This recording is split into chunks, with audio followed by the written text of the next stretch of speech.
anak begini ya. Subhanallah. Mudah-mudahan anak ini menjadi ulama besar nanti, menjadi ya pokoknya begitu berdoa. Siapa tahu bahwa pada jam bapak ibu berdoa itu Allah mengabulkan. Mudah-mudahan anak ini nanti menjadi pemimpin besar di negeri ini.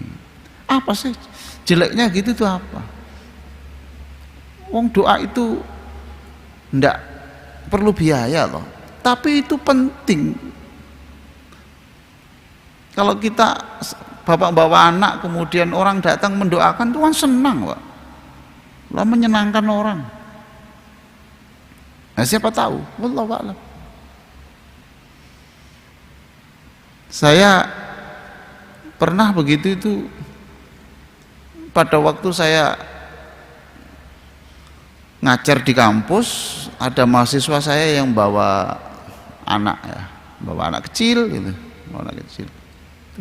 Saya bilang, mudah-mudahan besok jadi dokter hebat ya Pak ya, anaknya ini gitu.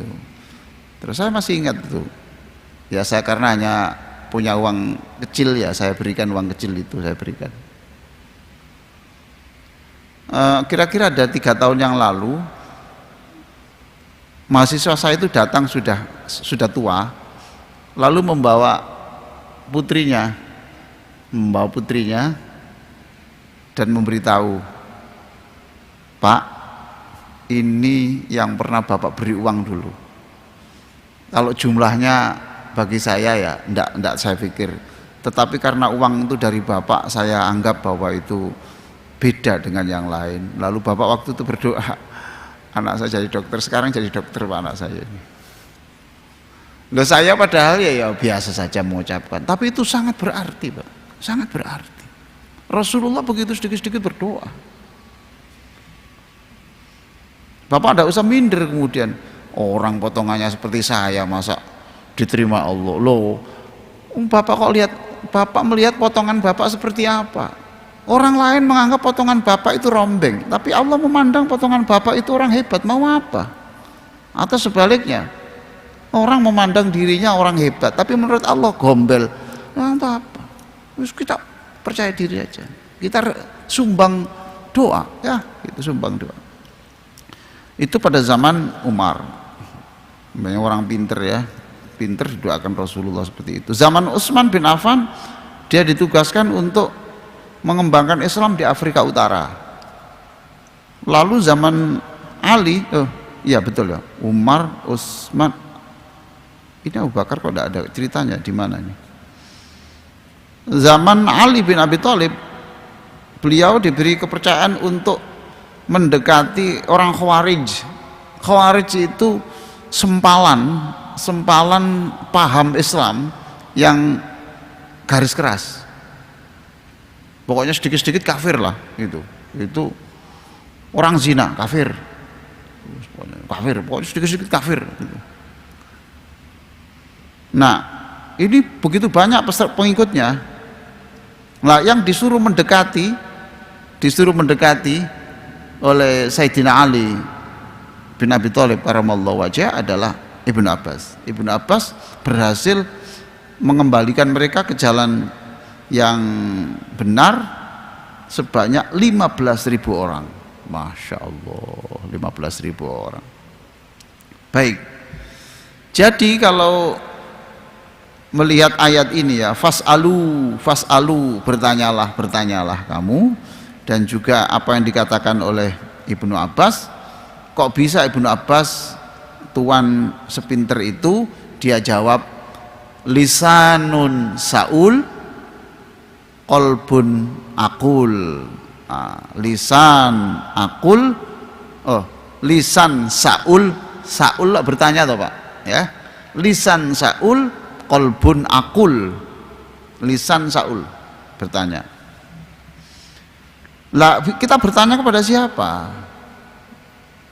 Satu, bertanyalah kepada diri sendiri. Bapak membuat pertanyaan diri sendiri, lalu cari jawaban sendiri. Nah, itu berarti lisan bekerja, otak bekerja. Di mana cari jawabannya? Ya di buku-buku, di buku. Atau kalau enggak ya silaturahim kepada orang yang tahu dan bawa pulpen. Kalau tanya bawa pulpen. Sebab kalau tidak itu ya lupa, Pak. Lupa. Nanti dipelajari ya surat Ali Imran ayat sekian itu ya surat apa Ali Imran di rumah lupa ayat surat apa tadi itu ya ayat apa bawa pulpen. Kalau tidak bawa pulpen ya bawa catatan HP tapi dicatat semuanya itu serba dicatat. Jika pertanyaan itu disampaikan di dalam kelas, nah sekarang kalau bagaimana kalau sekarang pertanyaan itu dalam kelas, ya, dalam diskusi, dalam pengajian, maka pertanyaannya harus hati-hati. Karena sopan santun itu juga berlaku di dalam diskusi. Ya, Pak, ya. Dalam surat An-Nahl itu disebut, toh, ajaklah manusia itu dengan hikmah. Ud'au ila sabili rabbika bil hikmah wal mau'izatil hasanah, dan sampaikan dengan nasihat yang baik. Yang baik. Baik. Tapi kalau sudah menyangkut itu dua arah ya, itu wajadilhum billati hiya ahsan. Kalau sudah mulai diskusi itu lakukanlah dengan cara yang lebih baik. Kalau mau itu yang baik, tapi kalau sudah diskusi yang lebih baik. Wajadilhum billati hiya ahsan. Surat An-Nahl ayat 125. Nah, kalau di forum-forum begitu bagaimana? Ini ada beberapa etika.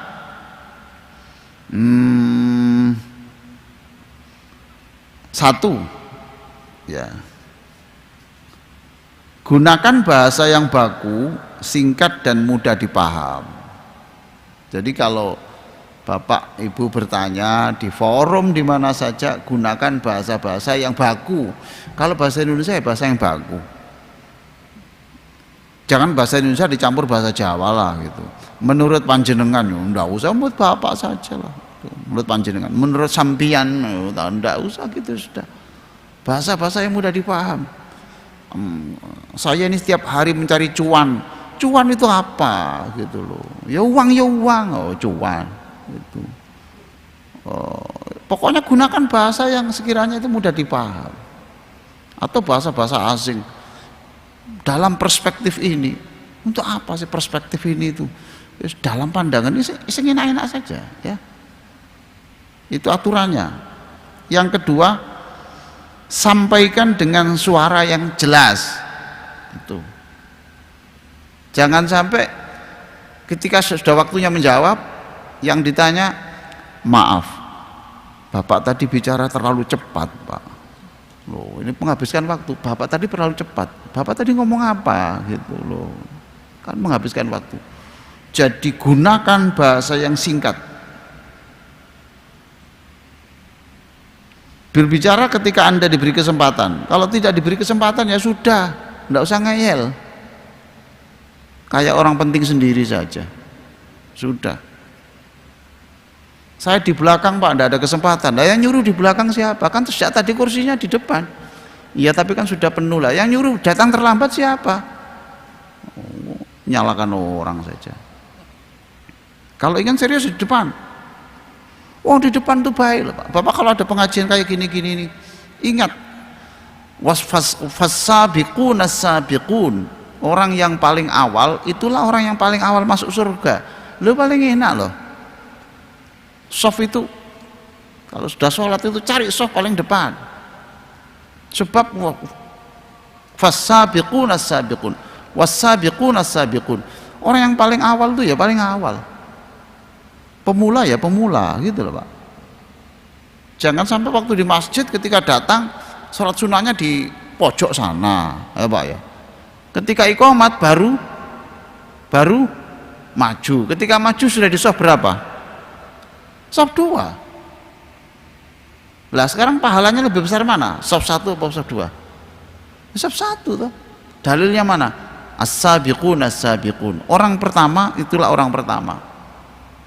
Pagi hari orang yang pertama kali memberi makan orang yang miskin, yaitu yang pertama kali hari itu yang diberi makan Allah.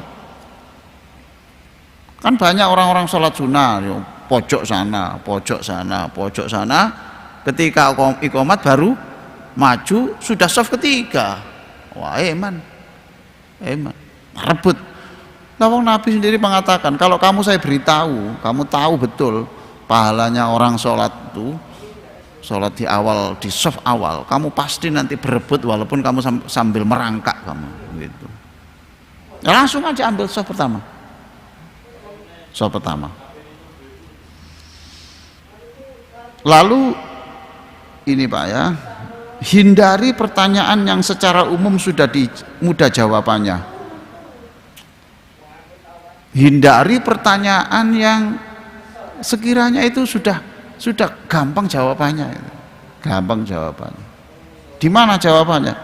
Ya di tulisan-tulisan sudah banyak. Hindari pertanyaan yang menggiring narasumber untuk pada posisi yang tidak diinginkan. Masya Allah. Ini pilkada. Terus orang bertanya, menurut Bapak ya, dua calon ini yang paling baik mana Pak? Loh ini kan gak enak ngomong ini. Yang paling baik siapa? Sudah dijawab, insya Allah semuanya itu punya plus minus. Iya, tapi menurut Bapak yang paling banyak plusnya siapa?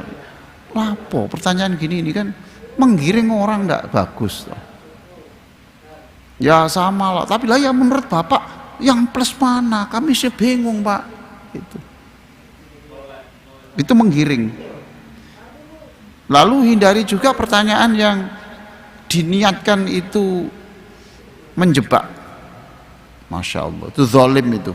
Saya tanya yang sulit supaya orang tahu bahwa dia bukan orang pinter. Itu berarti niat jahat toh. Kok hidup kok senang sih ada orang yang kesusahan gitu. Saya tanya yang susah-susah. Berapa Pak jumlah malaikat yang turun hari ini? Terus setelah dijawab, hadisnya mana Pak? Itu di kitab Bukhari atau Muslim? Masya Allah. Setelah itu kemudian rentetannya itu annya itu dari siapa Pak? Dari awal itu. Loh ini kan niatnya apa? Niatnya menjatuhkan. Loh orang Islam kok pikirannya jorok gitu.